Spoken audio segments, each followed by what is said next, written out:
So 3 things before we get started. I just want to make sure you own it, right? Give me the first one. Good. Stop doing what? Go ahead and take ownership of your life. It's yours. Don't nobody owe you nothing. I'm keeping it 100. Like, I don't mean nothing bad, but like, I'm doing it. Somebody text, E, where you at? I'm ministering. I can't answer your call right now. I don't talk to you for a month. Like, you got 2 types of friends. You got one group, you don't talk to them for a month because you grinding, and they like, oh, he grinding. You got the other group, oh, why he ain't called me? I'm like, what? You ain't called, you just, what's going on? You a taker. At no point did you pray. He ain't called me in a week, he must be refreshed. The Lord bless his refreshment. Like, you should want, if we cool, you should want me to get to 100% so I can have something to give you. You're trying to take the little 20% I got. I got 20 left. You like, let me get that too. So I need you to take full ownership of your life. I need you to stop blaming. Here's the deal. Even if they did it to you, you let them. You gave them permission to do it. It's some stuff, my son had hit me up and I was talking to his mom, and his mom was just like, yo, it's some stuff that people just don't even call me on. Like, for real, my wife, like, don't nobody ever call me for a ride. You know what I'm saying? Like, I wonder why they don't. She like, they don't even feel comfortable calling me for no ride. Like, can you scoop me and take me I need a ride to the bus station? She like, I don't never get them kind of calls. Because nothing about me say I'm giving you a ride to the bus. Ain't nothing on me to say that. You don't never look at me and like, I can get a ride from her. I look like I could borrow $200 from her. You don't never get that look when you see Didi that you can get $200. I'm talking to somebody, you like, why they keep calling me? Because some on you say call you. Some on you say I want to be abused. Some on you say it. You just brought, look, or what my wife will say, if you got 200 from me and you never call me again, that's your last, that's it. Me and you cool. If it costs $200 to get rid of you for the rest of your life, here go to 200. But don't ever call me again till I get my 200 back. So some of you in this room, you're giving people permission to abuse you, to talk to you like that. And you need to put up a new sign saying we under construction. 2019, it's a brand new year, just put under construction. Don't call me with that no more. Y'all ready? Come on, y'all ready? Yeah. Come on, y'all ready? Yeah. Praise God. Now you wait, let me see the calendars again. Let's start getting ready. God, I'm about to blow your mind here, right there. Put that there. Yeah. Oh, hallelujah. Put that right there. Yeah. All right. So God gave me this for you. John 21, 3-9. God put this in my spirit for you. Amen. He loves you so much. He loves you so much. And you think you going through it, God going through it with you living like that. He's so hurt. He didn't create you to be broke. He's so hurt. You're on your 3rd relationship. He's so hurt.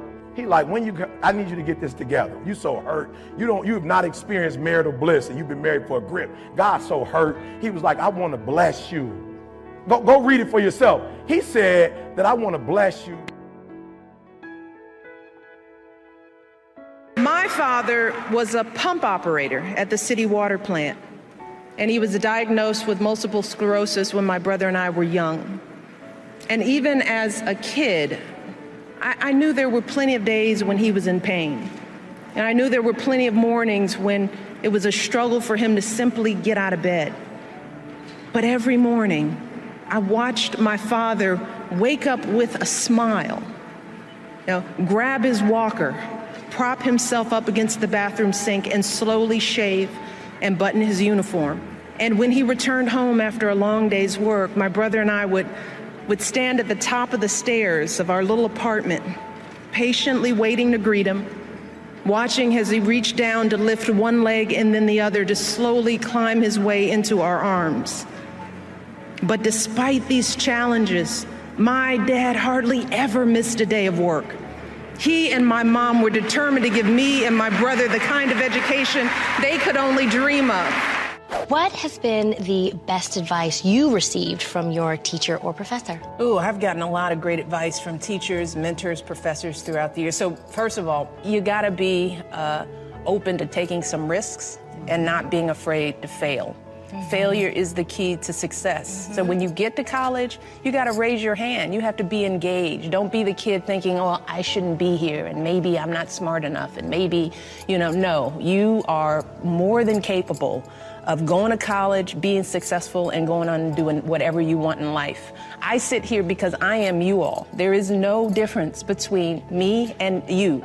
working class kid, growing up on the south side of Chicago, growing up with doubts and fears, just like all of you all do. I know exactly how you all are feeling, and kids out there who are thinking, maybe I'm not ready, maybe I'm not good enough, maybe I can't afford it.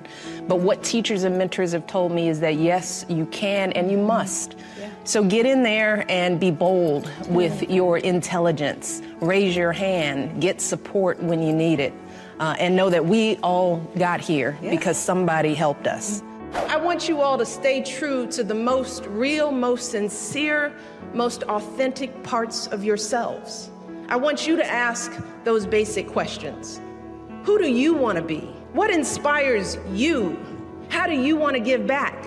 And then I want you to take a deep breath and trust yourselves to chart your own course and make your mark on the world. Maybe it feels like you're supposed to go to law school, but what you really want to do is teach little kids. Maybe your parents are expecting you to come back home after you graduate, but you're feeling a pull to travel the world. I want you to listen to those thoughts. I want you to act with both your mind, but also your heart. And no matter what path you choose, I want you to make sure it's you choosing it and not someone else. There's still life in your dream. There's still life in your call. There's still life in your purpose. There's still life in what God has called you to do. His name is Steve Wynn. He is a billionaire, according to Forbes magazine. He lives in Las Vegas, Nevada, and he has made just billions of dollars off casinos that he owns and hotels. He's most famous as a builder.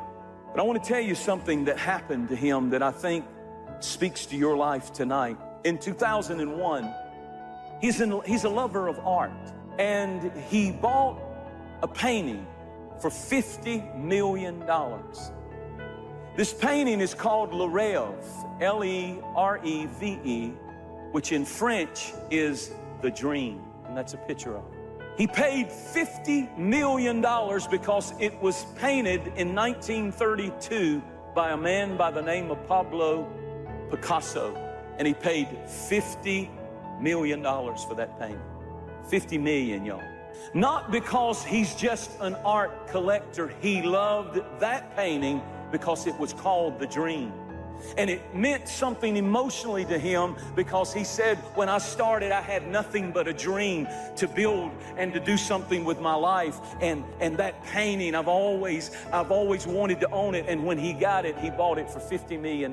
He held on to it for 5 years. He would put it in the lobbies of his expensive hotels in Vegas, and the customers and the people who were there gambling or going to shows or just traveling and doing stuff, they would get to see The Dream in person by Picasso. Something happened just 5 years later. Even though he loved The Dream, he had a chance to get 2 other paintings that he had always wanted to own. And a man from New York City who is an investment banker named Cohen, Mr. Cohen, called him and said, I want to own The Dream and I will buy it from you. And they got to negotiating, and he said, I'll buy it for $139 million. 5 years later, he made, what is that, 80-something million dollars, $89 million off of this painting.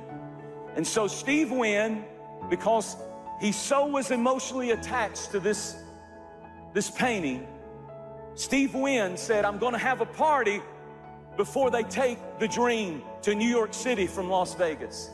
And they all came to the hotel where he was throwing this big party and everybody's having a big time. True story, Steve Wynn gets up and he has an eye disease and he has problems seeing. So he can't really measure distance well.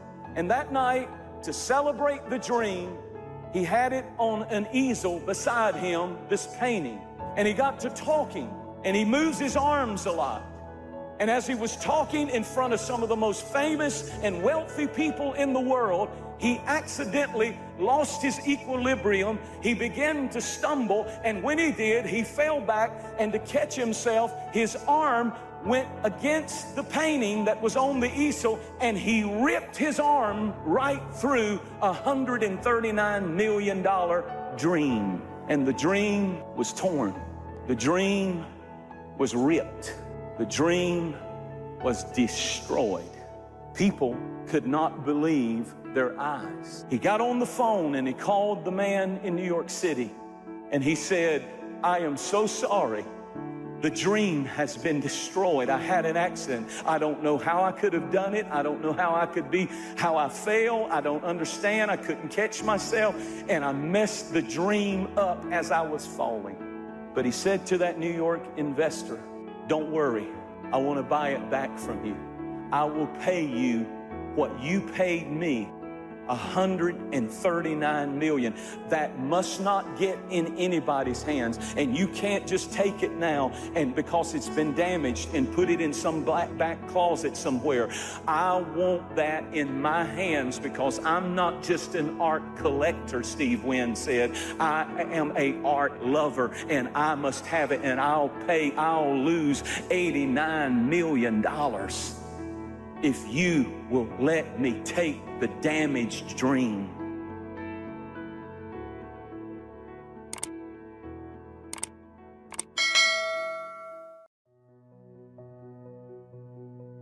No gain. You got to do the work. You can read all the books until you're wise. You can have faith and believe until it is extraordinary. But now you must go to work.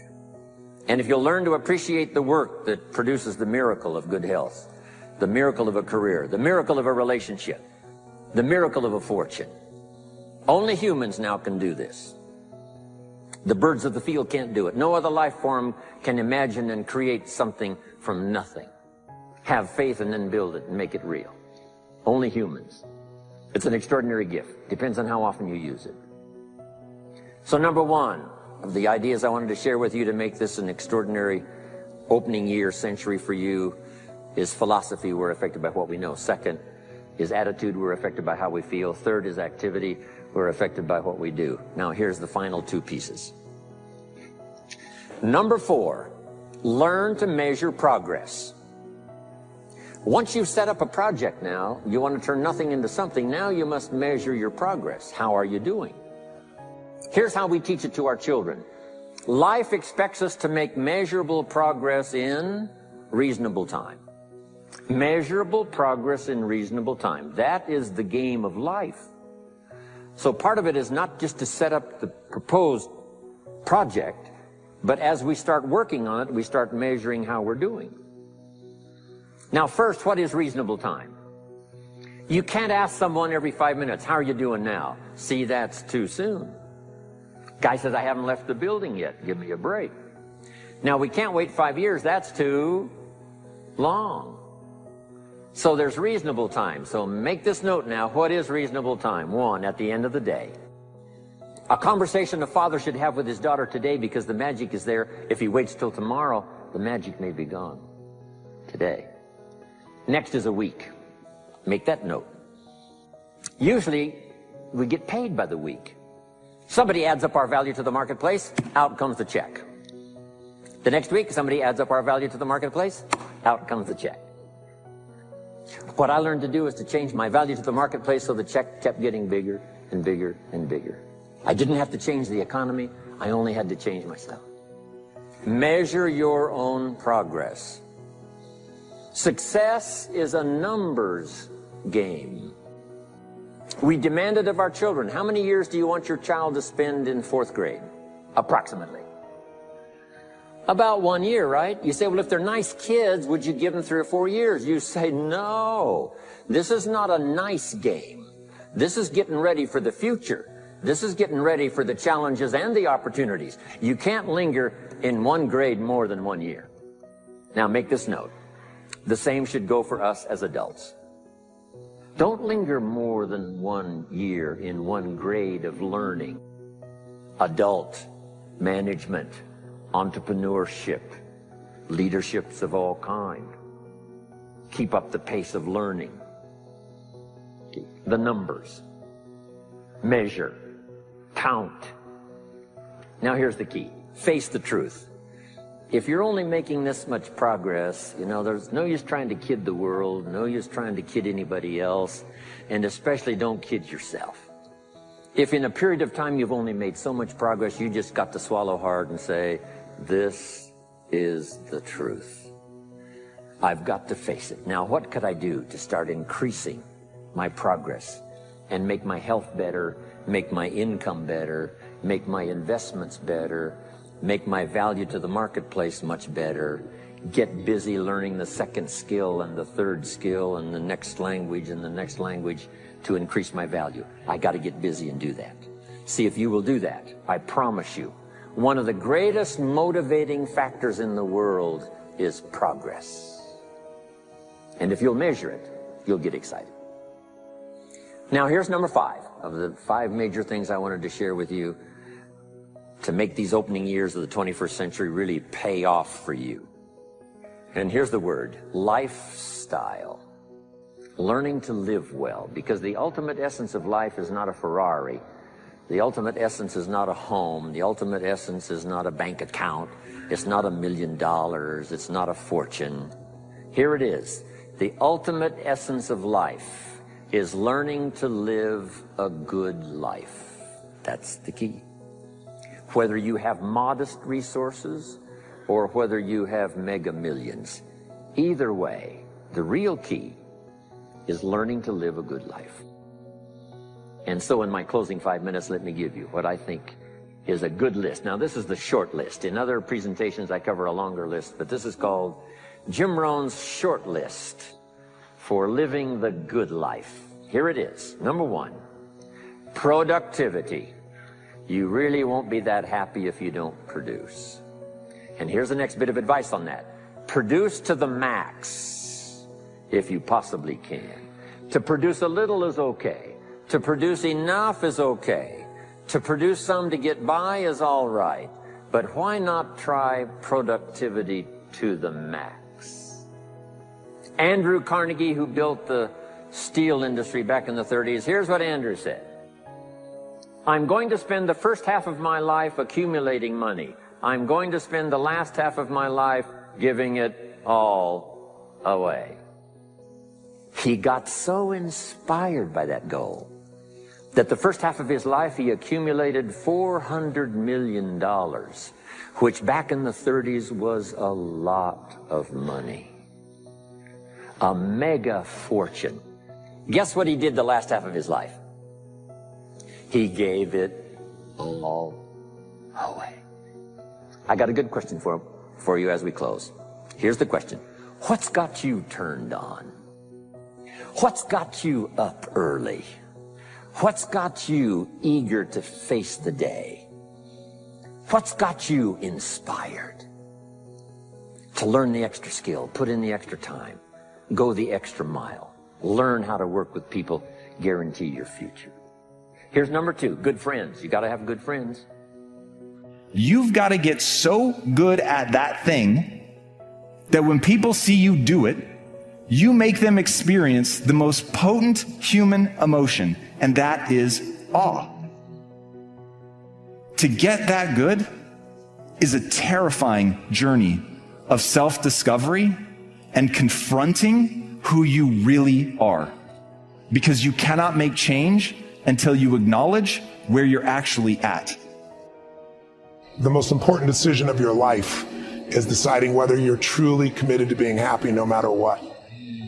Because life is going to throw all kinds of curveballs at all of us.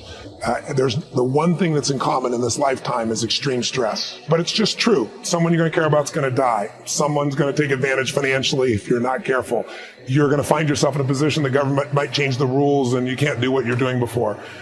Somebody call, like I've gotten a call saying you got a tumor in your brain. Those days alter you. So the greatest gift you could give yourself, besides making this life about love and making this life about giving, because to give you have to keep growing, is, I believe, to make that decision and say life is too short to suffer. We are all very good at shooting second arrows at ourselves.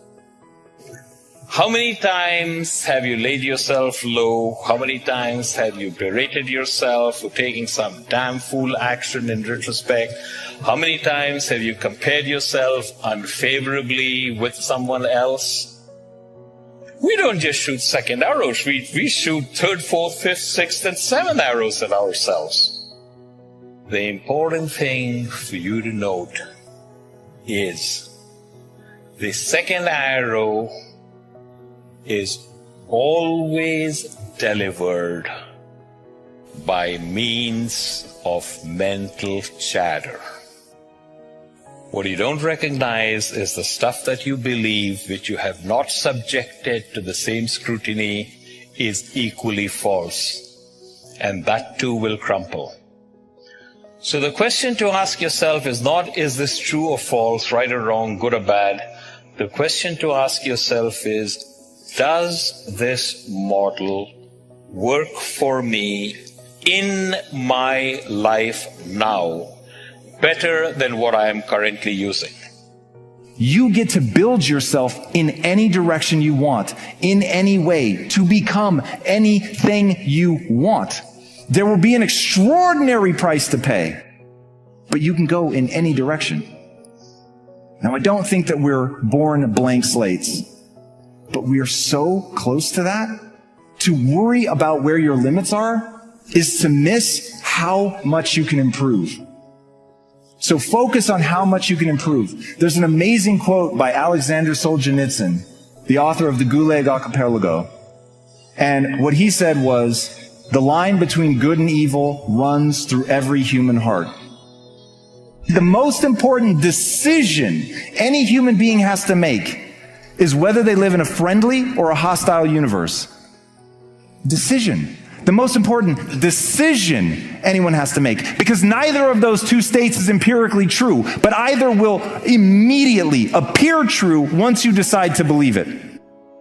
That the secret to life is to get outside yourself and find the way to add value to others. There's nothing that's more fulfilling than doing something beyond yourself. I think one of the things that makes me proud to be a human being is human beings will do more for others that they care about than they'll ever do for themselves. And when you tap into that, you have more energy than anybody else, you have more joy, you have more excitement, because, as I always say, life supports whatever supports life. Motive matters.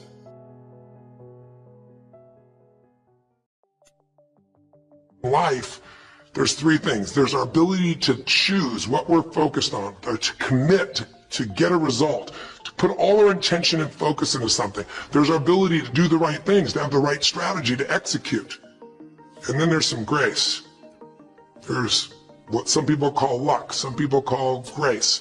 There's, if you do the right things over and over again and with total focus, sometimes, you get good fortune that comes your way. And you tend to have more good fortune when you're totally focused and decisive and you take lots of action than if you kind of just sit around and accept things like you don't have a future.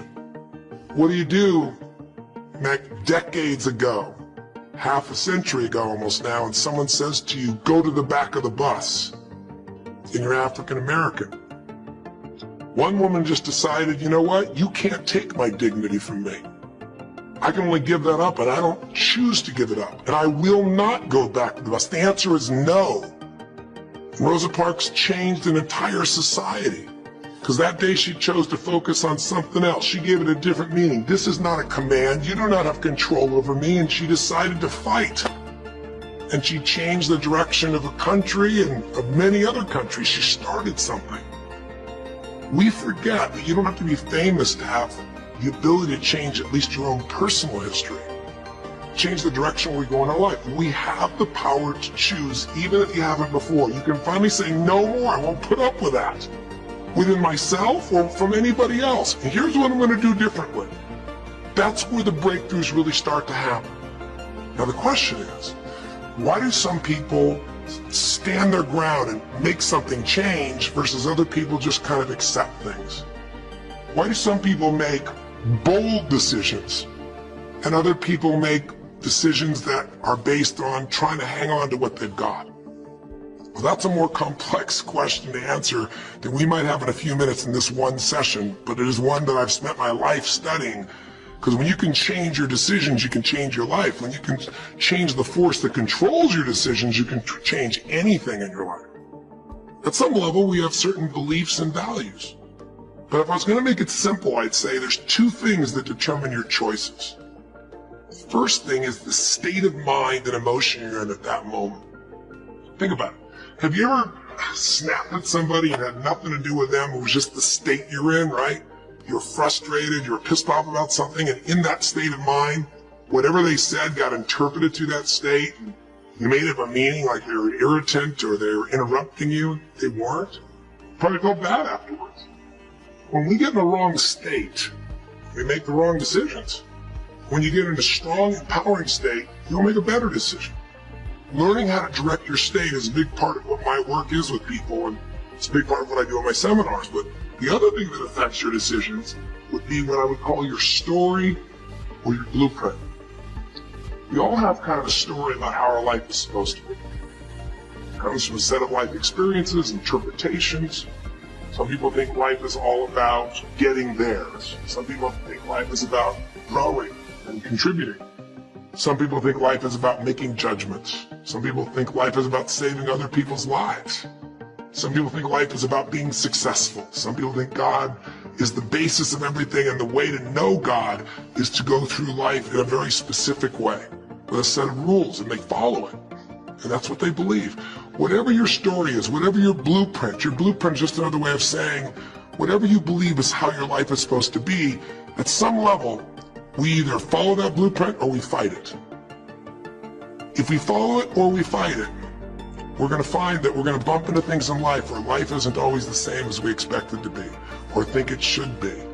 And that's where we start to experience stress. When you make love, do you breathe in unison while you're making love? And invariably the guy would go, huh? And I'd say, let me explain. You're here telling me about all these things you're upset with each other about. And you can talk about these things to your blue in the face, but the real problem is you don't feel connected, you don't feel loved. And I said, you don't have that feeling of total oneness with each other. And talking more about this is not going to change it. So if you really want to change this, I suggest you do this. And if you do what I'm telling you, you still need me, I'll give you one of my lunches. So here's what I want you to do. I want you to go home and I want you to make love for an hour and a half minimum. And while you're doing it, I want you to breathe in unison the entire time with each other. Because what happens is you feel totally connected as one. Out of, who knows, 3 to 4 dozen people I asked to do that, only one person ever called us back and wanted to be able to do a session. Because the bond is there. So try it. Not now, later this evening. Plus, the great thing about mirroring somebody's breathing, it's very subtle. No one's going to jump on their chair and say, would you stop mirroring my breathing?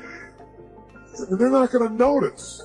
So you got breathing, you got posture, you got gestures, you got facial expressions, you got eye contact. What else could you mirror? Come on, use your brain. I know the answer. I want to see if you can come up with it. Come on. What else could you mirror? Proximity, good. What does proximity mean? Proximity means everybody has a certain amount of space that they need to be comfortable. And it's different for every single person you're going to meet in your life. One skill you want to master in this day and age that we live in, if you want to have an extraordinary life, it's the ability to learn rapidly. Because today, there is more opportunity to do more things, learn things, create things, experience things than any time in human history. But most people are way, way, way behind the times unless they grew up with technology and learning. So I would like to start this morning by showing you the strategy for learning. What is learning? So if we take a human being, and this will be a drawing of a human being so you can see that again I majored in art. Magnificent, isn't it? So if we take a human being and we want to be able to have them learn something, what is learning? Well, learning is the creation that does not represent the highest in me. You decided that even though I have 8 children that I'm not taking care of, I just see women as a receptacle for my orgasms. You decided that you're going to throw your life away for crap. When you look in the mirror, you should have contempt for who's looking back at you. Because now you're no good to yourself or those 8 children that you have. Don't tell me about the man. Tell me about the man in the mirror. You look at your life. Here's what I know. You're stronger than anything that you're facing. Anything. And when you harness your will, when you retrain your thinking, when you jump out of line, when you decide to become an independent thinker, when you make decisions, see, if you just do 2 or 3 things well, listen to me. If you do 2 or 3 things well and just make the decisions not to do a variety of things wrong, like following the crowd, like doing drugs, like drinking and partying and wasting valuable time. If you decided not to do a lot of things wrong, you can make it in this thing called life. What I've learned is that I can break it down into 4 pieces, right? There are four things, 4 characteristics. One is parenting, the other one is technology, the third is impatience, and the 4th is environment. The generation that we call the millennials, too many of them grew up subject to, not my words, failed parenting strategies, where, for example, they were told that they were special all the time. They were told that they could have anything they want in life just because they want it. Right? They were told, some of them got into honors classes not because they deserved it, but because their parents complained. And some of them got A's not because they earned them, but because the teachers didn't want to deal with the parents. Some kids got participation medals. You got a medal for coming in last, right? Which the science we know is pretty clear, which is it devalues the medal and the reward for those who actually work hard. And that actually makes the person who comes in last feel embarrassed because they know they didn't deserve it. So it actually makes them feel worse, right?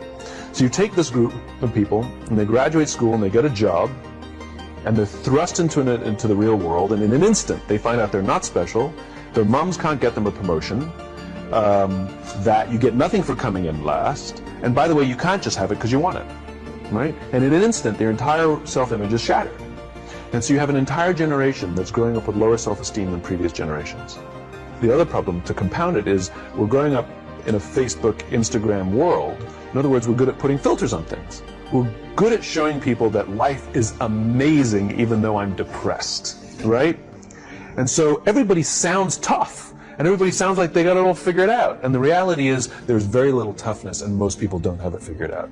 And so when the more senior people say, well, what should we do? They sound like, this is what you got to do. And they have no clue. So you have an entire generation growing up with lower self-esteem than previous generations, right? Through no fault of their own. Through no fault of their own, right? They were dealt a bad hand.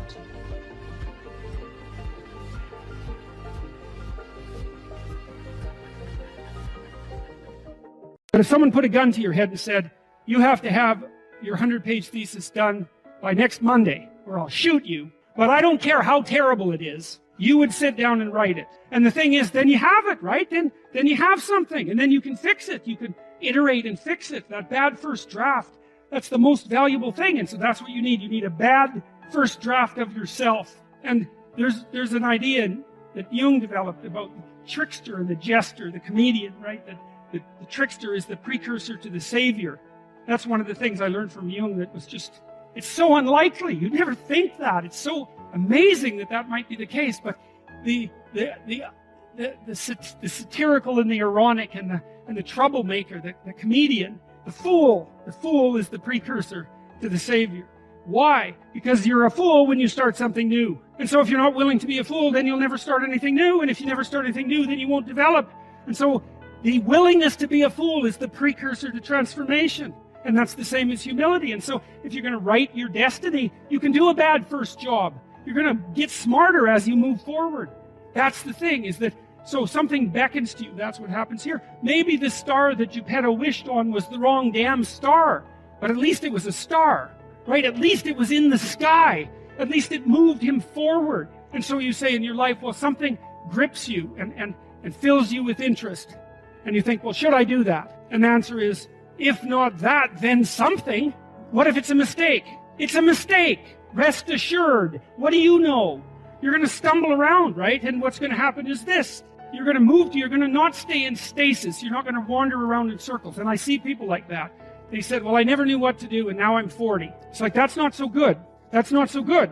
And you might say, well, and there is a literature, too, that suggests that people are a lot more unhappy when they look back on their lives about the things they didn't do than they are about the mistakes they made while they were doing things. And so that's really worth thinking about, too, because there's redemptive mistakes. And a redemptive mistake would be a mistake that you make when you go out and try to do something. You think, okay, I'm going to try to do this. And you're not good at it. You make a bunch of mistakes. It's like, what's the consequence if you pay attention? You're not quite so stupid anymore. That's the thing, is you've been informed by the results of your errors. And so what happens is you follow the beacon, you follow the light. And you're blind, so you don't know where the light is. It's dimly apprehended only, and you're afraid to follow it. But you decide to take some stumbling steps towards it. And as you take stumbling steps towards it, you become illuminated and enlightened and informed because of the nature of your experience, because you're pushing yourself beyond where you are, and you're going into the country that you have not yet been in, and you learn something. And so what happens then is the star moves. You move 10 feet towards it, and you think, no, that's not right. I didn't get it right. It isn't there. It's actually there. And so then you see it somewhere else, and you shift yourself slightly, and you move forward. And that's what happens, is that you continue as you change. The thing that guides you forward moves, right? It's like God in the desert in Egypt, the pillar of light that you're following. It's moving. It's not a permanent thing. You move towards it, it moves away. It guides you forward.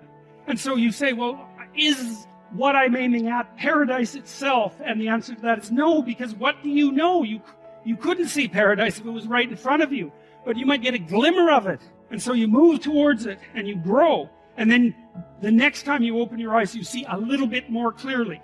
And that's what happens, is that just happens over and over, right? It keeps moving. But the thing that's so cool is that all those zigs and zags, you say, and each of those zags and zigs is a catastrophe. I hit a wall, my God, and then I had to die a little bit, and I barely got back up. It's a phoenix transformation at each turn, and it's painful. But the thing is that even though you've traveled 20 miles, let's say, on that road, and you've only moved 3 miles forward, you've moved 3 miles forward instead of falling backwards, because that's the thing too, is that if you stand still, you fall backwards. You cannot stand still, because the world moves away from you if you stand still.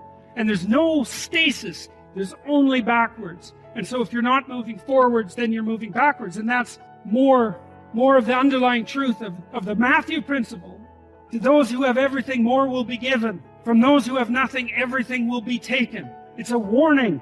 Do not stay in one place. What burns in your heart is important for you to pay attention to, because it never goes away. That's why people wake up in a rut. See, you hate waking up because you're waking up and you don't know the reason. You're waking up and you don't have no design in mind. Once you live in your purpose, when you discover your gift, you can't wait to wake up. Please understand, pay very close attention to the thing that makes you happy. All of you are gifted at something. The problem is, you keep wanting your gift to be what somebody else's gift is. Identify your own gift, because you already have it. Here's the way you identify your gift. Your gift is the thing that you do the absolute best with the least amount of effort. If you fry chicken better than everybody you know, you ought to be somewhere frying chicken. People make millions of dollars frying chicken. Popeye, Kentucky Fried Chicken, El Pollo Loco. All they doing is making chicken. They just found a way to do it. Somebody just started making chicken. You know the story of Marie Callender's? Do you know what this woman did, man? She worked for a diner, a greasy spoon diner that was going out of business. It was her only job. She was a single mother. It was her only job. She needed that job, but the diner was going to close. So she went to the owner of the diner and said, let me bake one of my pies. People like my pies, and see if I can help you make a little money. He said, whatever, bring it in. She bought one pie in. They sold every slice. The next day, the people came in and asked for the pie. She had to go home and make another pie. The next day, so many people asked for the pie, she had to make 4 pies. Then people started saying, can I buy my own pie? She made so many pies at this store that she eventually saved her money and put a commercial oven in her house.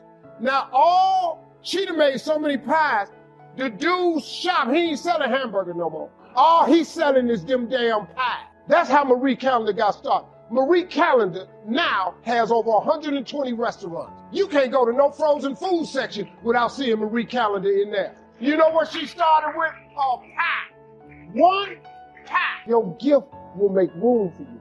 Now, what is your gift? It's the thing that you do the absolute best with the least amount of effort. That's your gift. Quit running away from the gift. Your gift will make room for you. Stop trying to be something you ain't gifted at. Maybe you here because you need to hear this. Maybe you here because you need to dust off your dreams. Maybe you need to explore your imagination. Maybe you just need to identify your gift so you can quit tripping in your own life, trying to figure out what you can do. Some people are born to be teachers, caregivers, nurses, babysitters. Those are gifts, you know what I mean? If you're living in your gift, you're cool. It's just if you ain't. You do anything else, when that alarm clock go off in the morning, you ain't gonna like it. And I would hate to die and never do the thing I was born to do. You should look into that before you mess around and check out of here. I used to blame the weather. I blamed the traffic. I used to blame my car. I blamed the manufacturers. I used to blame the company. I blamed company policy. I used to blame the training program. I blamed my negative relatives. They were always putting me down. I blame my cynical neighbors. They're just selfish, looking out for themselves. Won't loan you money? They were on my list. I used to blame the economy. I blamed the community. That's a pretty good list for not doing well, isn't it? I thought it was good. I'll never forget one day. Mr. Schoaf is very kind, but he was also very blunt, and this was no exception. And I'm glad he was blunt. There's a lot of things I'd have missed if he hadn't have been blunt. One day, with sort of a curious look on his face, he said, Jim, just out of curiosity, tell me, how come you haven't done well up until now? Excellent question. I thought, well, so I won't look too bad, I'll go through my list. And this list I just gave you, I put that on him. And he was very patient. He let me go through the whole thing, the government, the weather. I went through this whole thing. When I finished, he looked my list over very carefully. He said, Mr. Rohn, big problem with your list. You ain't on it. When I went to work for him a few months later, I learned very quickly to tear up my list, reasons for not doing well, and I threw it away. And I got me a fresh piece of paper. And I put one word on it. Me. There's a Black Heritage spiritual that says, it's not my mother nor my father, nor my brother nor my sister, but it's me, oh Lord, standing in the need of prayer. See, I used to blame everything outside. And then let me give you a little philosophy that helped turn my life around. For your notes, here it is. It's not what happens that determines the quality or the quantity of your life. It's not what happens. And the reason is because what happens to about everybody. No different. The sun went down on all of us last night. A common event. A happening. And I found out that the same things can happen to two different people. One gets rich and one stays poor. Why is that? It's because it's not what happens, but rather it's what you do that changes everything. So that's a key phrase. It's not what happens, it's what you do. What happens is about the same. You might put that in parentheses here. Same. What people do, that's what's different. Somebody says, yeah, but you don't understand the disappointments I've had. Come on. Everybody's had their share. Disappointments are not special gifts reserved for the poor. Everybody has them. The difference is what you do about it. It's not the weather. I used to blame the weather, and I discovered it rains on the rich. So see, that won't help. Two men wake up one morning, there's a rainstorm on. One of them looks out his window, sees the rainstorm, and he says, wow, what a storm. With weather like this, they can't expect you to go out and make sales. He stays home.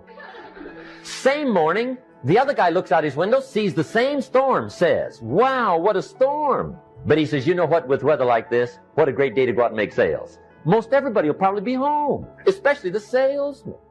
See, that's the difference in how your life works out. It's not what happens, it's what you do. So here's one of the key questions of the evening. Starting tomorrow, what are you going to do that'll make a change in your life's direction?